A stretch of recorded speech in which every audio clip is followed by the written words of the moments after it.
Si jamais vous la croisez, marchant seul dans la nuit, ne vous arrêtez pas, ne prononcez pas un mot.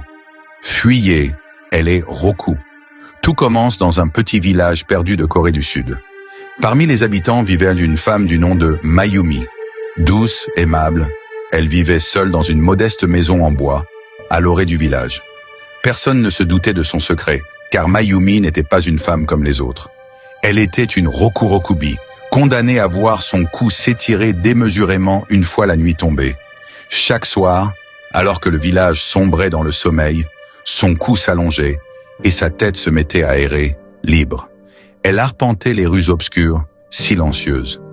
Une nuit, un voyageur nommé Haruto fit halte dans le village et logea dans une auberge proche de la maison de Mayumi.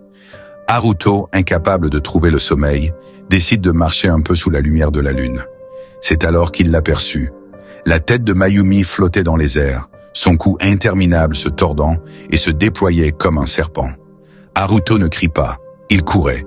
Il regagna l'auberge en hâte, verrouilla la porte et attendit, tremblant, que le jour se lève.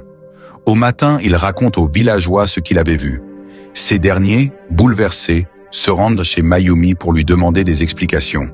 Elle tente de nier, mais la terreur dans leurs yeux lui fit comprendre qu'il savait. « Pars », lui ordonna un ancien d'une voix ferme.